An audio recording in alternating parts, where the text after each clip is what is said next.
नाजरीन और असातिज़ा कराम, आज हम लोग संस्कृत शेरियात के अहम दबिस्तानों में से अलंकार, वक्रोक्ति और रीति पर और ध्वनि पर गुफ्तगू करेंगे। ये चार नज़रियात संस्कृत में बहुत अहम हैं, लेकिन एक लिमिटेड वक्त में हमें अपने तलबा को समझाना होता है, इसलिए हम लोग अहम बातों की तरफ ही तवज्जो देंगे। अलंकार के रचयिता जो थे, थ्योरी साज जो थे, वो भामा थे, आचार्य भामा थे, कश्मीर के रहने वाले। और उन्होंने काव्य अलंकार नाम का ऐसा ग्रंथ लिखा कि बाद के अदवार में तनकीद की कोई भी किताब लिखी जाती थी तो उसका नाम ही काव्य अलंकार हुआ करता था। अलंकार की इतनी अहमियत है। तो दंडी और भामा के तसव्वुरात अपने ज़माने में बहुत करीब बताए जाते हैं। तो भामा ने एक तरह से जो थ्योरी पेश की अलंकार की, वो अलंकार की थ्योरी जो थी वो इस एतबार से बहुत अहम है कि जिस तरह रस को बराबर उसका तज़किरा होता रहा, उसी तरीके से अलंकार का तज़किरा होता रहा। कोई ऐसा आचार उनके बाद नहीं आया जिसने अलंकार को समझने और समझाने की कोशिश नहीं की। और जैसा कि मैंने बताया कि सभी लोग अपने अपनी थ्योरी को अदब की आत्मा समझते हैं, तो भामा भी अपने इसको अदब की आत्मा समझते हैं और कहते हैं शब्दार्थ सहित और काव्यम। वो पहले अदब की डिफिनीशन पेश करते हैं। अदब किसको कहते हैं? तो कहते हैं शब्दार्थ सहित काव्यम गद्दम पद्दम च तद्विधा संस्कृतम प्राकृतम चानेद भ्रंश इति त्रिधा। इस सूत्र की शरह करते हुए शंकर रामा शास्त्री ने लिखा है कि words and meaning together constitute a काव्य और लिटरेचर। दिस इज मोर और लेस द डेफिनेशन ऑफ काव्य। Based on this is the definition given Mammata in Kavya Prakasha which अदोषो शगुनो शलंकारो शब्दतो काव्यम। The definition given by Sahitya Darpana is vakyam rasatakam kavyam and the one given by rasagangadhara is ramayarth प्रतिपादक शब्द और मोर फुल्ली चमत्कार जनक भावना विषयार्थ प्रतिपादक शब्द काव्यम। ये मुख्तलिफ आचार्यों ने अदब की तारीफ इस तरह से करने की कोशिश की है। उसी तरीके से आम राय ये दी जाती है कि भामा दरअसल सनत परस्ती की हमको तालीम देते हैं और सनत के बगैर अदब के न होने का जिक्र करते हैं, लेकिन जरा सा ठीक से पढ़ने की ज़रूरत है। तलबा को ये बताइए कि वो सनत परस्त तो नहीं थे, लेकिन सनत पर जोर देते थे। वो समझते कि सनत के बगैर लिटरेचर बहुत ही नेकेड और बहुत ही नीरस नजर आएगा। तो वो कहते हैं वाचा वकरार्थ शब्दोक्त्य वक्तीर लंकराय कल्पते। तो ये कहते हैं कि अलंकार के जरिए जो आप लिखते हैं, नज्म या गज़ल जो लिखते हैं, शेर लिखते हैं, तो अलंकार के जरिए उसमें एक तरह की वक्रोक्ति, एक टेढ़पन पैदा हो जाता है, एक इबाहम पैदा हो जाता है, जिसकी वजह से अदब बहुत अच्छा हो जाता है। तो ये थ्योरी वो पेश करते हैं। हाल ही के का एक शेर आप उनके दीवान में पढ़ा होगा, सनत पे हो फरेफ्ता आम अगर तमाम, हाँ सादगी से आइयो अपनी नवाज तू। तो वो कहते हैं कि मतलब सनत वनत के चक्कर में पढ़ करके लोग अदब को ख़राब कर देते हैं। अलंकारवादी जो है दो तरह के होते हैं, एक वो जो सनतों को के इस्तेमाल को अदब की जान समझते हैं, दूसरे वो जो सनतों को एक जरिया समझते हैं। लफ्ज़ और लफ्ज़ के दरमियान, लफ्ज़ और मानी के दरमियान मुद्दतों से एक समझौता है। लफ्ज़ों को सब कुछ कहने समझने वाले अदीब इन रिश्तों को तोड़कर पेच दर पेच उलझे हुए रिश्ते खल्क कर देते हैं। उन्हीं को सनत परस्त कहा जाता है। और जैसे हमारे यहाँ नासिक हैं, तो अलंकार का जिक्र सबसे पहले भरत मुनि ने नाट्य शास्त्र में किया, और वो उन्होंने वहाँ पे जो लिखा वो ये है कि ये कलाम का जेवर है। और उन्होंने 4 अलंकारों की बात की थी, तशबीह, इस्तिआरा, दीपक और यमक अलंकार। भामा कहते हैं जिस तरह औरत का हुस्न गहने के बगैर नहीं बढ़ता, उसी तरह कलाम का हुस्न अलंकार बिना नहीं बढ़ता। दंडी भी उनके मासिर हैं दंडी, तो वो कहते हैं काव्य शोभा करान धर्मान अलंकारान प्रचक्षते, यानी काव्य का शोभा करने वाला, काव्य में शोभा पैदा करने वाला एक धर्म, एक फितरत की तरह सनत है, और वो प्रचक्षते और दिखाई देने वाली शय है, नजर आती है अगर आप महसूस करना चाहें तो दंडी ने रसों को भी अलंकार ही माना, जिनके नजदीक अलंकारों की जान मुबालगा है। बाज लोगों ने, जैसे तुलसीदास ने तो रसों को और अलंकारों को शिव शक्ति का रूप करार दिया, और किसी ने रस को भी अलंकार ही माना। और शेफ्ता कहते हैं कि शेफ्ता सादा बयानी ने हमें चमकाया, वरना सनत में बहुत लोग हैं बेहतर हमसे। तो इस तरह से आप अगर गौर करें तो बलागत पर मबनी किताब कोई तयशुदा मत नहीं होती है। अब अलंकार शास्त्र आप पढ़ रहे हैं भामा का, तो आप ये समझते हैं कि उन्होंने कुल 200 या 50 या 40 जो सनतें थी उसका इस्तेमाल कर दिया होगा या उसी के बारे में बात की होगी। नहीं, जब उन्होंने बात की थी अलंकार पर तो उस वक्त उन्होंने अलंकारों की तादाद जो है ना बहुत कम बताई थी, 37 या 36। किसकी किताब में 36 की थी? आप पीछे जो किताब नजर आ रही है आपको, आप देख सकते हैं अलंकार शास्त्र में, और अलंकार शास्त्र में जहाँ पर उन्होंने सनतों की बात की है वो भी आप देख सकते हैं कि कितनी सनतों का जिक्र किया है, वो 36 हैं। आप पीछे वो फोटो देख सकते हो, तस्वीर देख सकते हैं। तो कहने का मतलब ये है कि निशा अग्रवाल ने और बहुत सारे लोगों ने इस पर काम किया है, वो सब किताबें आपके सामने आ रही होंगी, उसको आप पढ़ सकते हैं। और तलबा को भी आप कह सकते हैं कि हिंदी में ये किताबें शरह के रूप में मौजूद हैं, उसे वो पढ़ सकते हैं। तो उसके बाद में जो वामन है, तो वामन ने भी अलंकारों पर बहुत गौर व फिक्र किया। हालांकि वो रीति शास्त्र के आदमी थे, वो उस्लूब को अदब की आत्मा समझते थे, लेकिन उन्होंने उपमा को सबसे बड़ी चीज समझा। भामा कहते थे अलंकार में मुबालगा जो है ना सबसे बड़ी बात है, यानी सारी सनतों की माँ जो है वो मुबालगा है। और ये जो रीतिवादी जो थे यानी हमारे वामन साहब, वो कहते हैं कि भाई तशबीह सबसे बड़ी चीज़ होती है। और बाद में जो है ना जब आनंदवर्धन आए तो उन्होंने कहा इस्तिआरा सबसे बड़ी चीज़ होती है, यानी इस्तिआरा से ही सारी सनतें पैदा हुई हैं। मतलब ये कि आचार्य रुयक से लेकर आचार्य रुयक तक आते आते, यानी 16वीं शताब्दी तक आते आते जिसकी तादाद 36 थी जिन अलंकारों की, उसकी तादाद 200 से भी ऊपर हो गई। यानी ये कोई मतलब ठहरा हुआ मतलब नहीं है, बराबर उस पर काम होता रहा, और बराबर जो है ना अदब को पढ़ करके संस्कृत के आचार्यों ने सनतों की तादाद वो बढ़ाते चले गए। तो लेकिन एक बात यह है कि भामा जो है वो सनत लफ्जी की जब बात करते हैं तो वो दो बताते हैं, बाकी जितनी भी सनतें हैं वो सनत मानवी का जिक्र करते हैं। लेकिन बाद में सनत लफ्जी की तादाद बहुत बढ़ने लगी और सनत मानवी पर गौर कम किया गया। हमें भामा की इस बात को याद रखने की कोशिश करनी चाहिए कि उन्होंने ज़्यादा से ज़्यादा बात जो की है वो सनत मानवी पे की है।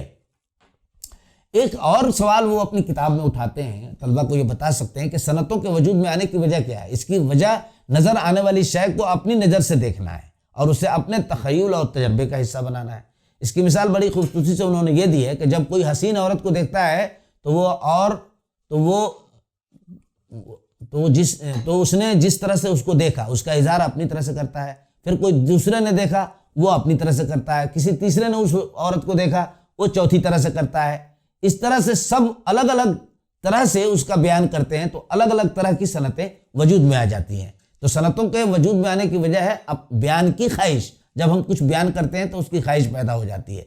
हाल ही भी आप पढ़ेंगे आप मुकदमा शेर व शायरी, तो उसमें कहते हैं कि सनतों पर ज़्यादा तवज्जो की वजह से मानी से रिश्ता ख़त्म हो जाता है हमारा। भामा भी नहीं चाहते थे ये, तो भामा पर आप इल्ज़ाम नहीं लगा सकते हैं कि उन्होंने सनतों पर ज़्यादा तवज्जो देने की कोशिश की।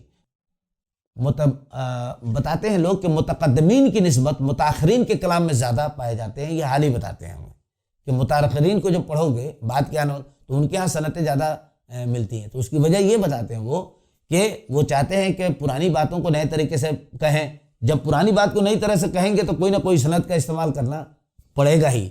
तो भामा की ये रस की अलंकार की जो थ्योरी है इसकी बड़ी अहमियत है और मैं बहुत ही बुनियादी बातों की तरफ ही आपको ले जा सका। आप तफसील के लिए जो है ना कुछ किताबें जो आपके सामने नज़र आ रही हैं स्क्रीन पर, उन किताबों का मुताला कर सकते हैं। तो भामा के बाद वामन जो है ये हमारे संस्कृत शेरियात के बहुत बड़े आदमी हैं जिन्होंने उसलूब की थ्योरी पेश की, यानी रीति थ्योरी पेश की। और उन्होंने कहा कि अदब की जान जो है वो उसलूब है। और इससे मुतल्लिक उनका सूत्र जो है, उनकी थ्योरी ये है, पदरचना रीति विशेष गुणात्मा रीतिरात्मा काव्यस्य, यानी विशिष्ट पदना रीति। जब हम शब्दों को जोड़कर एक खास तरह की शक्ल में अदब या कंपोजिशन कोई तैयार करते हैं तो उसमें कुछ औसाफ, कुछ खुसूसियात अज खुद पैदा होती हैं। वही खुसूसियात उसलूब की शक्ल में नमूदार होती हैं और वही उसलूब अदब की जान है। ये उनकी थ्योरी है। और उनकी थ्योरी ये है कि जब किसी अच्छे टेक्स्ट को आप पढ़ेंगे तो उसमें valour, pleasure, novelty, sweetness, choice, lexis, polish, expression, advice, acceptability, यानी आप कह सकते हैं उर्दू में कुछ उसमें इंबसात, बेबाकी, इजहारिया, अच्छी तरह का मतलब अलग तरह का इजहारिया, कुछ सफाई, कुछ इंतखाब लुग़वी, यानी चांद, यानी कि अब इंतखाब लुग़वी का मतलब यह है कि बच्चे की जगह पर या शेर की जगह पर असद का इंतखाब कर लिया होगा। कुछ शिरीनी पाई जाती है, यानी जब आप अच्छे टेक्स्ट पढ़ते हैं कुछ जिद्दत होती है, उसमें जिद्दत अदा होती है, कुछ कबूलियत, यानी जो पढ़ते हैं तो ऐसा लगता है कि उससे हम मतलब उससे इख्तलाफ न करें, और कुछ उसमें मशवरा भी मिलता है। तो ये सब मिल करके एक स्टाइल खल्क होता है और अदब आपको अच्छा लगता है। ये उसलूब की कैफियत है, जिनके मेल से, इन तमाम चीज़ों के मेल से उसलूब खल्क होता है। यानी जब हम किसी अदबी फनपारा की किरत करते हैं तो हमें पढ़ते हुए एक तरह का एहसास जमाल, कुछ बेबाक किस्म का इजहारिया, सफाई ख्याल, लफ्ज़ों का अनोखे इंतखाब, जैसे बच्चा की जगह तिफल का इस्तेमाल किया गया हो, कुछ नगमगी, कुछ शिरीनी, कुछ ऐसा महसूस हो कि जो बातें कही गई हैं एकदम दिल को लग रही हैं, यानी जिसे कबूल करने को जी चाहे और जो हमारे लिए नेक मशवरा मालूम हो। तो इस तरह से अदब यानी उसलूब खल्क हो जाता है। यानी रीति शास्त्र दरअसल तख्लीकी जहन का तजर्बा, तज्जिया है, यानी तख्लीकार के जहन का और उसके टेक्स्ट का तज्जिया है या उसके नुक्ता नज़र का मुताला है। विश्वेश्वर जी ने ये खबर दी है अपनी किताब में, जो उनके शारे भी हैं, कि वो कश्मीर के रहने वाले थे और कश्मीर राज ज़ियादत के राज्यसभा के सभापति थे और मंत्री थे। तो वामन का जो उन्होंने भी नाम उसका वामन का जो ग्रंथ है, ऋचिशास्त्र जो है, अलंकार शास्त्र वो भी कहते हैं और रीतिशास्त्र भी कहते हैं। तो ये ग्रंथ जो है ये भी गुम हो गया था और ये भी हमें बहुत बाद में मिला और उसको फिर से उसका तर्जुमा हुआ। तो इसमें भी आप देखेंगे तो इसमें अबवाब की जो तकसीम की गई है वो 12 अबवाब हैं और 12 अबवाब में तकरीबन 312 फार्मूले यानी सूत्र हैं।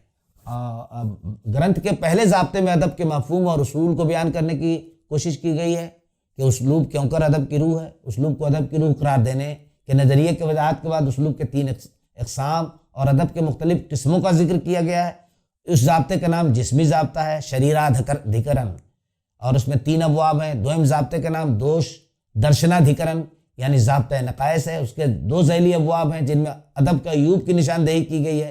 तीसरे ज़ाब्ते का नाम ज़ाब्ता शरअ अदबी है, अदबी मुहासिन है, जिसके 2 अबवाब हैं। यहाँ अदब के मुहासिन की ताबीर पेश की गई है और गुण यानी सिफ़ात और सनतों के फ़र्क बताए गए हैं। काव्य शोभा करता और धर्म गुना यानी तौतिश्य है तो वस्सोलंकार, और इस ज़ाब्ते का आगाज़ इन सूत्रों में सिफ़ात और सनतों के इफ्तराक की निशानदेही से ही हुआ है। लेकिन उनके बाद मम्मट ने वामन के इस नज़रिए की तीखी तनकीद की और कहा कि वामन के नज़रिए को कबूल नहीं किया जा सकता। उन्होंने कहा कि 3 तरह के उसलूब होते हैं, बदरफी, गौड़िये और पांचाली। ये 3 जगहें थी हिंदुस्तान में, तो जगहों से उसलूब को वाबस्ता कर दिया। इस पर जो है ना आनंदवर्धन ने भी कमेंट किया, इस पर मम्मट ने भी किया, इस पर बाद के और भी आचार्यों ने कमेंट किया कि भाई उसलूब को जगह से क्यों जोड़ सकते हैं, क्यों कर जोड़ सकते हैं। लेकिन वो लोग भूल गए थे आज के माहौल में। आज के नक्काद जो है ना उसलूब के ज्योग्राफिक रीजन को भी समझने की कोशिश कर रहे हैं, उस पर भी किताबें आ रही हैं। इस तरह से हम देखेंगे तो वामन जो है अब जो है बहुत ज़्यादा कंटेम्प्रेरी इशूज़ में भी दाखिल हो गया है। वो ज़माने में कहते भाई हम बिहार के हैं तो बिहारी उर्दू का उसलूब होगा, ऐसा नहीं कह सकते, लेकिन वामन कहते हैं कि होगा, और उसका ज्योग्राफिक रीजन हो सकता है किसी राइटर का। अब जो है ना, जो क्रॉस कल्चरल बाउंड्रीज में एक ही अदब के लोग, एक ही जबान के बोलने वाले लोग पूरी दुनिया में जो जाते हैं, तो वहाँ अदब, हिंदुस्तान के लोग अंग्रेजी जा करके लिखते हैं, अंग्रेजी अदब लिखते हैं, तो उसको इंडियन इंग्लिश नहीं कहा जाता है। तो उस ज्योग्राफिक रीजन की बात वो बहुत पहले कह रहे थे। लेकिन इन सब बातों से अलग आप देखेंगे तो वामन जो है वो बहुत सही बात कर रहे थे अपने ज़माने में। और मैं भी समझता हूँ कि अदब से उस्लूब को अगर मिलाहा कर दिया जाइए तो क्या रह जाता है अदब में। भाई बातों के लिए अदब थोड़ी पढ़ते हैं हम, तो बसीरत के लिए पढ़ते हैं। कोई बात पहले कही गई है, उसके बाद में मिस्टर ए ने एक बात कही है, मिस्टर बी वही बात कह रहे हैं, लेकिन अच्छे अंदाज में कह रहे हैं। बातें तो वही हैं जो सदियों से दोहराई जा रही हैं, तो उसको नया बनाने के लिए उस्लूब ही तो काम आता है। तो फिर उस्लूब की थ्योरी अहम थ्योरी है जो वामन हमारे सामने पेश कर रहे हैं। वामन लफ्ज़ों के बर्ताव पर गौर करते हैं और गौर करने की दावत देते हैं, जिसके बगैर आप उस्लूब की तश्कील नहीं कर सकते। इसके अलावा वो उस्लूब की अहमियत पर तवज्जो करने वाले और उस्लूबी अनासर की हकीकी गहराई और गहराई को महसूस करने वाले नज़रिए को भी सामने लाते हैं। उन्होंने उस्लूब को ही अदब की रूह के में तस्लीम किया, और ये बरहक है। जैसा कि मैंने बताया, कोई भी उस्लूब आप देखेंगे तो उसमें सिफात होती है, कुछ ना कुछ औसाफ होते हैं, उसकी वजह से वो उस्लूब बनता है।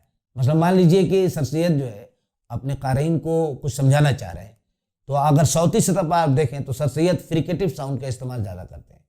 तो फिर फ्रिकेटिव साउंड का इस्तेमाल ज़्यादा क्यों कर रहे हैं? यानी ज़बान से रगड़ खाकर निकलने वाली आवाज़ों का इस्तेमाल ज़्यादा करते हैं, जैसे जे है, शीन है, खे है, इससे बनने वाले अल्फाज का इस्तेमाल ज़्यादा करते हैं। इसकी वजह क्या हो सकती है? तो उसी तरह से गौड़िये, पंचाली उस्लूब और कई तरह के उस्लूब की बात की उन्होंने, और उसको पढ़ेंगे आप और तलबा को बताएंगे कि इसको पढ़ने के बाद में ये पता चलता है कि संस्कृत शरियात में उस्लूब की अहमियत हर जगह बरकरार है। ये नहीं कि वामन ने बात की और उसके बाद में लोग भूल गए उस्लूब को। एक आनंदवर्धन है जिन्होंने उस्लूब के खिलाफ बात की, लेकिन फिर भी वो उस्लूब की बात करते रहे और उस्लूब के खिलाफ भी बात करते रहे, लेकिन उनकी बात में दम नहीं है। मेरी किताब आप पढ़ें जो अभी आ रही है, तनकीदी उस्लूबियात, जिसकी 4 जिल्दों की किताब है, 3000 सफ़ात की किताब है। तो पहली जिल्द है उस्लूब का मशरक़ी तस्वुर, तो उसमें मैंने तफसील से इन बातों को लिखने की कोशिश की है। तो उनका कहना कि अदब की रूह है उस्लूब, बिल्कुल सही है। और लेकिन उस्लूब मानी से जुड़ा हुआ है या नहीं, ये एक अहम सवाल है। लेकिन वामन को जब हम पढ़ते हैं तो हमको पता चलता है कि वो इस रमज को भी जानते थे, जो बाद के स्टाइलिशियंस जो इंडिया के उर्दू के हैं वो इस बात को भूल गए। उन्होंने पढ़ा ही नहीं। जिन्होंने गुफ्तगू की स्टाइलिस्टिक्स पे, चाहे वो गोपी चंद नारंग हो, चाहे मसूद हुसैन खां हो, चाहे अली रफ़ात फ़तेही हो, चाहे वो मिर्ज़ा खलील बेग हो, इन्होंने उस्लूब को बानी से जोड़ने की कोशिश की ही नहीं। फॉर्मलिस्टिक होकर उस पर गुफ्तगू करते रहे और कोशिश ही नहीं की कि वामन को जरा पढ़ लें, जरा सा भामा को पढ़ लें कि हमारे मशरिक में क्या करने की कोशिश की गई है। उस तरह से अब वामन के बाद आपको मैं बताऊं आचार्य कुंतक के बारे में, जो 950 और 1050 के दरमियान थे। उन्होंने वक्रोक्ति थ्योरी पेश की। इस थ्योरी में वो क्या बताते हैं? उनकी किताब का नाम है वक्रोक्ति जीवतम। वक्रोक्ति जीवतम, इसमें वो क्या बताना चाहते हैं कि अदब, दरअसल बड़ा अदब जो होता है वो वक्रोक्ति उसमें होती है, यानी मुश्किल पसंदी होती है, उसमें इस्तियाराती उस्लूब होता है, इबाहम पसंद उस्लूब उसमें होता है। ये थ्योरी आप पढ़ेंगे तो आपको लगेगा कि आईए रिचर्ड के अलावा सोशियर के अलावा बार्थ, रोला बार्थ और दरीदा, इन सब की जो थ्योरीज हैं मानी के सिलसिले में, या मानियाबी के या मानी फेशानी के सिलसिले में, उसका पहला मतन जो है वो वक्रोक्ति थ्योरी मालूम होगा आपको। और बिल्कुल लगेगा कि जैसे ये लोग वक्रोक्ति थ्योरी को सामने रख करके अदब की गुफ्तगू कर रहे हैं, लेकिन नाम नहीं लेते हैं। इसका जब तर्जुमा अंग्रेजी में हुआ, वक्रोक्ति जीवतम का तर्जुमा डे साहब ने किया। डे साहब ने इसको, सुशील कुमार डे ने इसको ढूंढा था, और जब तर्जुमा किया अंग्रेजी में तब बात लोगों को समझ में आई कि इसमें वो क्या बात करना चाह रहे हैं। तो दरअसल कुंतक इसमें ऑब्लिक एक्सप्रेशन की बात कर रहे हैं, या स्ट्राइकिंगनेस ऑफ एक्सप्रेशन की बात कर रहे हैं। वक्रोक्ति उसी को कहते हैं। जैसे कलसी का फूल होता है ना, तो जब ऊपर उठता है तो ऊपर जाकर वो टेढ़ा हो जाता है। या चांद है जो कुछ दिनों का 2-3 दिन का चांद कैसे कर्व होता है, उसको वक्रोक्ति कहते हैं संस्कृत में, उसको अब्लिकिटी कहते हैं। ये अब्लिक स्टाइल कहाँ पाया जाता है? उर्दू में आप गालिब को देखेंगे तो बहुत टेढ़ा उस्लूब उसके यहाँ है। इमाम पसंद उसके यहाँ उस्लूब क्या, नक्श फरियादी है किसकी शौकियत तहरीर का, कागजी है पैरवन हर पै करे तस्वीर का। जब इस किताब को आप पढ़ेंगे तो वो कहते हैं कि अदीब और शायर जो है जब कोई टेक्स्ट बनाते हैं तो उसमें 4-5 तरह की या 6 तरह की वक्रोक्तियां उसमें पाई जाती हैं। उससे सही अदब बनता है, अच्छा अदब, बलीग अदब उसी से बनता है। तो वो 5-6 जो है वो वक्रोक्तियां किस किस सतह पे पैदा होती है, तो उसको कहते हैं, पहला है वर्ण विन्यास, वर्ण विन्यासा, यानी सौती सतह पे, यानी किसी खास सौत को पसंद करते हैं और उसको ज़्यादा इस्तेमाल करते हैं, तो एक तरह का टेढ़पन, एक तरह की खूबसूरती अदब में पैदा होती है। उसके बाद कहते हैं पद पूर्वार्ध वक्रोक्ति, यानी लुग़वी सतह पर, यानी मानी को बदलते हैं। लुगात, लफ्ज़ों के चुनाव, कैसे लफ्ज़ों को रखेंगे, कैसे जोड़ेंगे, कौन सा लफ्ज़ लेंगे, कौन सा लफ्ज़ नहीं लेंगे। उसके तरह से पद प्रार्ध, यानी कवायदी सतह, यानी आप जानते ही है कि अदीब और शायर क्या, तो उनको पोइटिक लाइसेंस होता है, वो जैसे चाहते हैं वैसे लफ्ज़ों को इस्तेमाल करते हैं, लफ्ज़ों को तोड़ते हैं, फोड़ते हैं, जुमलों में लफ्ज़ों को आगे पीछे करते हैं, कवायद से खेलते हैं, ज़बान से खेलते हैं। तो उसको पद प्रार्ध, उससे क्या होता है अदब में, उससे अदब में टेढ़ पैदा, एक टेढ़ा उस्लूब पैदा होता है, इबहामज़दा उस्लूब पैदा होता है, मुश्किल पसंद उस्लूब पैदा होता है। उसके बाद वो कहते हैं कि वाक्य की सतह पर, यानी नहवी सतह। फिर उसके बाद कहते हैं कि वो प्राकरण, यानी सियाकी सतह, प्राकरण की सतह यानी सियाकी सतह पर। फिर प्रबंध, यानी कंपोजिशन, कैसे हम किसी चीज़ को ड्राफ्ट करते हैं, उस सतह पर भी बहुत सारी टेढ़पन पैदा की जाती है, बहुत सारी वक्रोक्तियाँ पैदा होती है, तो अदब में जान पैदा होती है। तो लफ्ज़ और उसके मानी शायर और कारी को एक दूसरे असालीब, यानी नर्म उस्लूब और मुनहरिफ पेचीदा उस्लूब की तरफ ले जाते हैं। ये सब जो वक्रोक्तियाँ हैं वो पढ़ने वाले को एक पेचीदा ख्याल की तरफ ले जाती हैं। वक्रोक्ति कुंतक के एतबार से ज़बान की 6 सतहों पर नजर आ सकती है, जिसका हमने बयान किया। तो कहने का मतलब यह है कि कुंतक कहते हैं अदब की तारीफ करते हुए कि वक्रोक्ति के बगैर अदब का तस्वुर नहीं किया जाता। वो कहते हैं कि शब्दार्थ सहित तो वक्र कवि, शब्दार्थ सहित तो वक्र कवि, कभी वक्र कवि, याद रखिए, शब्दार्थ सहित तो वहां कहा गया था शब्द, यानी भामा ने और लोगों के जो श्लोक मैंने पढ़े हैं, आप पहले पार्ट के जो वीडियो सुनेंगे तो जो कि शब्दार्थ सहित तो काव्यम का है। अब ये कह रहे हैं शब्दार्थ सहित तो वक्र कवि, कवि व्यापार शालिनी, बंधु बंधे व्यस्तितो काव्यम, यानी शब्दार्थ लफ्जों के मानी को ऐसे सजाना, ऐसे कंपोजिट करना और शेर तफाउल में लाना, उसको टेढ़पन के साथ, वक्र कवि यानी कवि को वक्रता के साथ उनको जो जोड़ने की जरूरत होती है, चीजों को सहेजने की जरूरत होती है, इससे जो है एक स्ट्रक्चर्ड स्टाइल पैदा हो जाता है अदब में। उसकी वजह से अदब आपको अच्छा लगने लगता है। तो ये अहम थ्योरी है जो वो पेश करते हैं और आपको बताते हैं कि वो 6 सतहों पर नजर आती है। मसलन ये है कि मान लीजिए कि एक प्रकरण है, एक वक्रोक्ति है कि कंपोजिशन की सतह पर कैसे किया जाता है। तो कंपोजिशन से क्या, पहले का कोई टेक्स्ट है, मान लीजिए कि कफन अफसाना है। अब कफन अफसाने को बुनियाद बना करके बजूका लिख दिया सुरेंद्र प्रकाश ने। तो कफन अफसाना जहां खत्म हुआ था वहां से उन्होंने अफसाना शुरू कर दिया। तो ये प्रबंध प्रकरण है। प्रबंध जिसको कहते हैं, प्रबंध यानी कंपोजिशन की सतह पर कुछ इसमें टेढ़ पैदा कर दिया, कुछ ले लिया, है ना। बेनी सनहार लिखा और बेनी सनहार को अपने तरीके से लिख दिया। एक रामायण है, कई तरह से लिख दिया। तो ये वक्रताएं हैं जो आपको शेर व अदब में नजर आती हैं। इसी के बारे में वो गुफ्तगू कर रहे हैं। कुंतक की किताब पर नजर डालेंगे तो उसमें मंगलाचरण यानी दुआया कलिमात के बाद उस ग्रंथ में आपको मुख्तलिफ अबवाब में बहुत कायदे से न कि सिर्फ वक्रता वक्रता को वक्रता की तरह देख रहे हैं, बल्कि वक्रता का रिश्ता वो आप पूरे अबवाब को जब पढ़ेंगे तो आपको पता चलेगा कि वक्रता का रिश्ता वो कभी रस से जोड़ रहे हैं, कभी वो रीति से जोड़ रहे हैं, कभी अलंकार से जोड़ रहे हैं। यानी तरह तरह से तमाम जितने पिछले आचार्यों ने जो गुफ्तगू की है उसको वक्रता में समेटते हुए नजर आ रहे हैं और ये बताने की कोशिश कर रहे हैं कि अदब की आत्मा दरअसल वक्रोक्ति ही है। यहां तक कि वो अदब के अवामी तस्वुर पर भी गुफ्तगू करते हैं, यहां तक कि उस अदब के बारे में भी बात करते हैं जो लिखा नहीं जाता है। जुमलवी सतह पर क्या होता है, शब्दों की सतह पर क्या होता है, हुरूफ की सतह पर क्या होता है, सौत की सतह पर किस तरह की टेढ़ पैदा की जाती है, किस तरह की वक्रताएं पैदा की जाती है। फिर उस्लूबों को देश के ऊपर बात करते हैं, उस्लूब की शक्लियात पे बात करते हैं, सनतों पे बात करते हैं, दुआया उस्लूब की बात करते हैं, लावण्य उस्लूब की बात करते हैं, मतीन उस्लूब की बात करते हैं,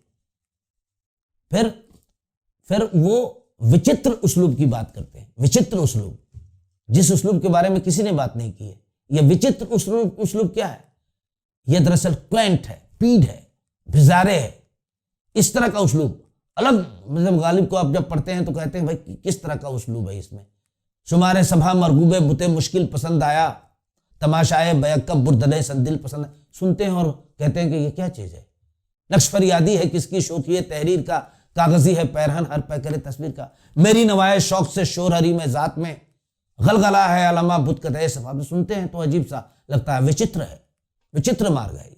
मार्ग मतलब कुंतक ने उस्लूब का नाम मार्ग रखा, वामन ने उस्लूब को रीति कहा और उससे पहले लोगों ने उसे वृत्ति कहा, और अब उस्लूब का हिंदी संस्करण जो है, हिंदी में नाम जो है वो शैली है। अब यही प्रचलित हो गया। अब लोग इसको रीति नहीं कहते, मार्ग नहीं कहते, अब कहते हैं शैली।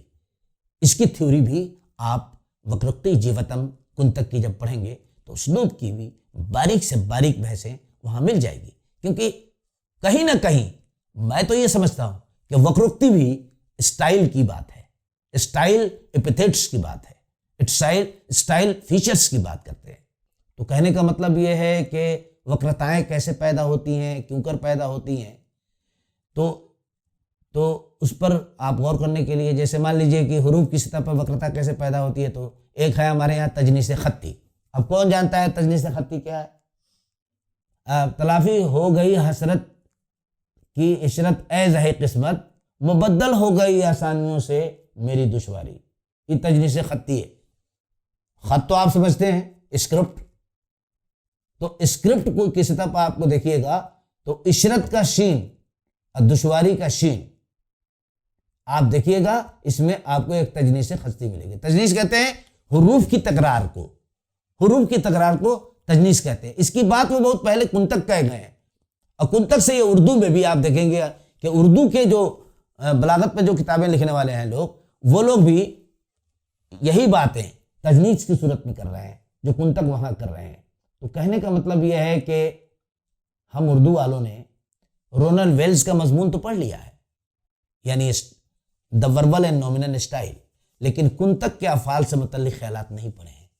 आप प्रोफेसर नारंग का इस हवाले से इकबाल की इसमी और फेलिया उस्लूब से मुतल्लिक़ मजमून पर पढ़ें तो आपको लगेगा कि वहाँ वो जहाँ अंग्रेज़ों का जिक्र कर रहे हैं उन्हें ये खबर नहीं है कि हमारे यहाँ कुंतक ने अफ़ाल की थ्योरी, अफ़ाल और अस्मा के तवातुर और तनासुब से किस तरह का उस्लूब खल्क होता है उसके बारे में क्या बात कही कुंतक ने, जिसकी नकल मगरिब ने की है और जिसका हवाला प्रोफेसर नारंग को नहीं सूझ रहा है।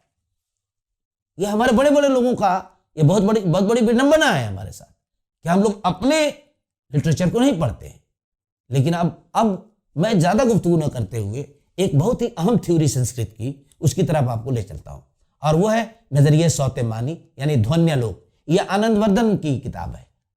आनंदवर्धन को आप यूं समझ लीजिए कि अभी इस वक्त एक ऐसा राइटर है, संस्कृत का एक ऐसा राइटर है जो अभी इस वक्त जो अदब में हो रहा है, तनकीद की दुनिया में जो नई थ्योरीज आई हैं, उन सब का पहला मतन नजरिए सौते मानी यानी ध्वन्यालोक यानी उसकी किताब है, जिसमें उसने न जाने क्या क्या बातें कही हैं।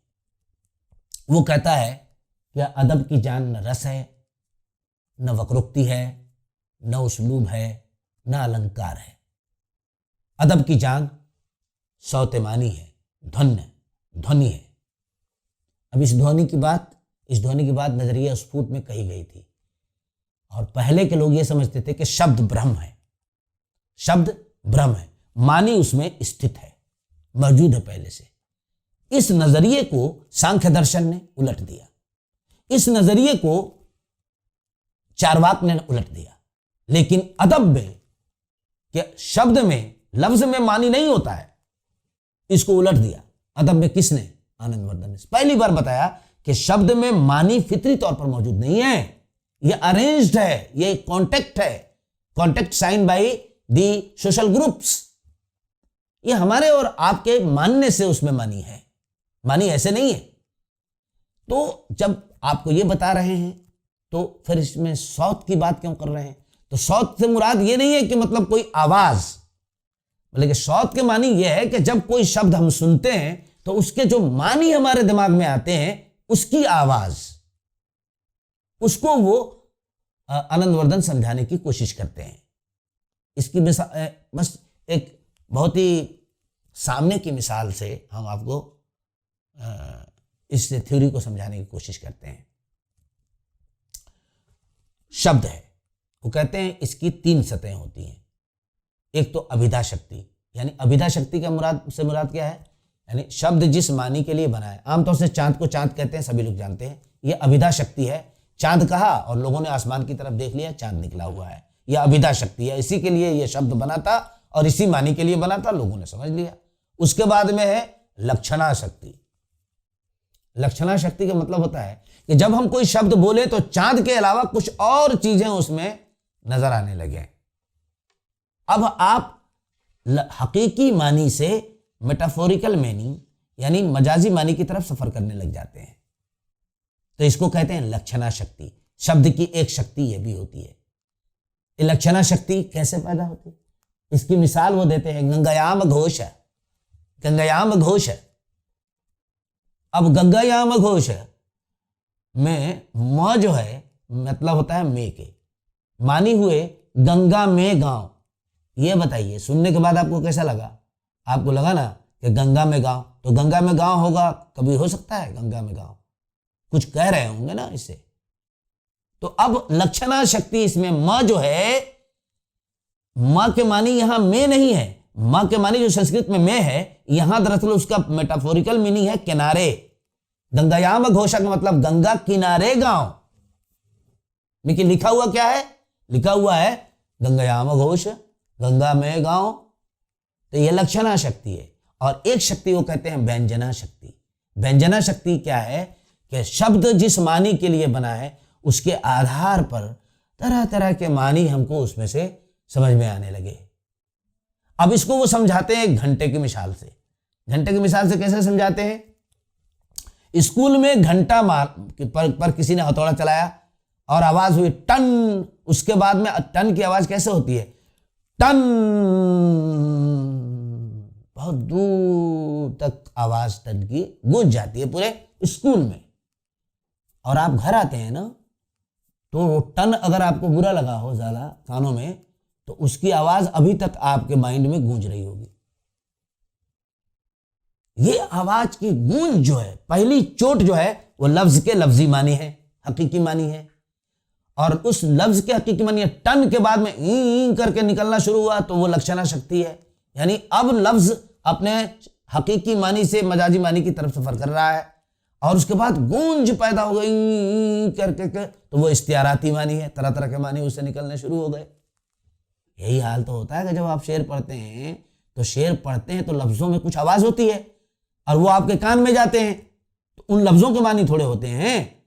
वो कान में सिर्फ लफ्ज आवाज की सूरत में जाते जरूर हैं, लेकिन वो मानी होते हैं, और वो मानी आप अपनी तरफ से उसमें लगाते हैं, जोड़ते हैं। ये आनंदवर्धन साहब जब बात करते हैं तो एक बात समझाते हैं कि जहां मानी खुद को और लफ्ज अपने अभेदार्थ यानी लघुवी मानी को पोशीदा करके उस मानी को रोशन करते हैं, उस खास काव्य को ध्वनि काव्य कहते हैं। यथार्थ शब्दवा तमर्थम सर्जनिकर तकारथो व्यक्तित काव्य वैशेष ध्वनिरीति स्वर्व्य कथ्यत। जहां मानी खुद को और लफ्ज अपने अभेदा अर्थ को यानी लघुवी मानी को पोशीदा करके उस मानी को रोशन करते हैं जो मानी आपके जहन में हैं या आ सकते हैं, उस खास काव्य को ध्वनि काव्य कहते हैं। ये भी 820 से 890 के दरमियान थे, यानी हमारे आनंद वर्धन साहब। 5 किताबें लिखी थी, 6 किताबें, अर्जुन चरित, देवी शतक, वशम वाणन, तत्वलोक और ध्वनियालोक वगैरह, ये सब किताबें इनकी लिखी हुई हैं। उन्होंने भर्तृहरि के नजरिए स्फूर्त पर ही नजरिए ध्वनि को कायम किया और लफ्ज की लक्षणा शक्ति, अभिधा शक्ति, व्यंजना शक्ति और लक्षणा शक्ति और व्यंजना शक्ति की बात की। ड्राइडन ने भी इनको पढ़ा और कहा कि वो ये कहना चाहते हैं कि more is meant than meets the earth, यानी आनंद का मारूजा ये है कि जब हम कोई नज़्म पढ़ते हैं, ड्रामा देखते हैं, तो वहाँ लफ्ज़ या मुकालमा से रस का एहसास नहीं होता, बल्कि व्यंजना यानी लफ्ज़ों से मुकालमों की सूरत में उससे ज़्यादा भी हम देखने लग जाते हैं। यानी रस सिर्फ जज्बे से नहीं, सौतेमानी से यानी ध्वन्य से गुजर कर हासिल होता है। तो इस तरह की उन्होंने थ्योरी बयान की और उन्होंने कहा कि हम लोगों को चाहिए, शायरों को चाहिए कि ऐसे लफ्ज़ों की तलाश करें जिसमें ध्वनि हो। ध्वनि से मुराद क्या है? जिसमें मानी के ज़्यादा नए इम्कान पैदा हो सकें। जैसे उर्दू में एक शेर है, खत बड़ा जुल्फ़ें बड़ी, गेसू बड़े, काकुल बड़े, हुस्न की सरकार में जितने बड़े हिंदू बड़े। अब हम कहेंगे कि आनंद वर्धन के मुताबिक इसमें ढूंढिए कि इसमें ध्वन्य लफ्ज़ कौन है, तो इसमें ध्वन्य लफ्ज़ है हिंदू। हिंदू लफ्ज़ है वो लफ्ज़ है जिसमें कई मानी पैदा हो गए हैं, है ना। तो इस तरह से वो ध्वनि की फिर पहली बार आखिरी बात जो इनके सिलसिले में अहम कही जा सकती है वह है कि संस्कृत पोएटिक्स में, संस्कृत शेरियात में ये पहले आचार्य हैं जिन्होंने कारी की शख्सियत पर पहली बार बहुत ही बलागत के साथ गुफ्तगू की और कारी की अहमियत को समझाने की और समझने की तरफ हमारी तवज्जो मबजूल कराई। वर्धन के लिए, आनंद वर्धन के लिए कारी बहुत कुछ है। वो कहते हैं कि कारी एक जिस्म है, एक ऐसा जिस्म जिससे मानी पैदा होता है। यहां जिस्म से मुराद वो ये ले रहे हैं, लतीफ जिस्म है कारी का, और लतीफ जिस्म से कारी के ये मुराद लेते हैं कि उसका जहन, उसकी नाक, उसके कान, उसके मुंह, इन तमाम चीजों के साथ वो मतन में उतरता है, सूंघता है, चखता है, देखता है और वही मानी पैदा करता है, वही मानी को सामने लाता है। इस तरह से वो शोरा को मशवरा देते हैं कि क्या करना चाहिए, क्या करना नहीं चाहिए। और उनके नजीद सबसे बड़ा शायर जो होता है, अजीम शायर उसको कहते हैं, जिसको वो बिकट कवि कहते हैं। बिकट कवि जो है ना, कौन होता है? जो ध्वन्य को समझता है और लफ्जों के मिजाज के मुताबिक लफ्जों को मजाजी मानी में इस्तेमाल करता है और तरह तरह के मानी पैदा करने की कोशिश करता है। और एक बात और कि वो से समझाते हैं कि भैया सामने की कोई बात होती है उसके भी दो मानी हो सकते हैं। या गालिब कहते हैं, हम कहाँ का दाना था किस हुनर में यकता थे, बेसबब हुआ गालिब दुश्मन आसमां अपना। भाई दाना कहाँ थे, किस हुनर में यकता थे, ये नहीं कह रहे दाना है, इसीलिए तो लोग मेरे पीछे पड़े हुए हैं। कभी हाँ में ना का पहलू, ना में हाँ का पहलू, ये सब वस्तु ध्वनि है एक तरह से। यानी इसमें वस्तु ध्वनि पाई जाती है, इसमें रस ध्वनि पाई जाती है, इन सब चीजों में। तो आनंद के ध्वनि के नजरिए पर गौर फिक्र करते हुए हमें अपने शेर व अदब का भी जायजा लेना चाहिए। अपने तलबा से बताना चाहिए कि इसके तनाजुर में हम फैज़ का, इकबाल का की नज़मों का तज्जिया करें। लेकिन इस पर भी एतराज़ात हुए। लोगों ने कहा ये कोई नई बात नहीं कह रहे हैं, इससे पहले भी बहुत सारे लोगों ने ध्वनि की बात की थी। लेकिन बाद में अभिनव गुप्त ने आनंद वर्धन का दिफा किया और नजरिए सौतेमानी के असर नौ तश्कील की। आगे चलकर पंडित जगन्नाथ ने भी इस नजरिए की मुदल्लल वकालत की। सच ये है कि आनंद वर्धन ही 21वीं सदी के माबाद जदीद अदबी रवैये और तनकीद का अव्वलीन शनाख्तनामा है। और यही बातें हम अपने तलबा से गोश गुजार करना चाहते हैं और आपसे भी इस्तदवा करते हैं चाहते हैं कि संस्कृत शहरियात के बारे में जब हम गुफ्तगू करें तो उसके मग़ज़ को इस तरह से पेश करें ताकि दिलचस्पी पैदा हो और हमारे तलबा संस्कृत शहरियात की तरफ बढ़ें, उसे पढ़ें और अपने शेर व अदब का जायज़ा मगरबी शेर, मगरबी तनकीद के हवाले से न लेकर के संस्कृत शहरियात की रूह से भी लेने की कोशिश करें। बहुत बहुत शुक्रिया।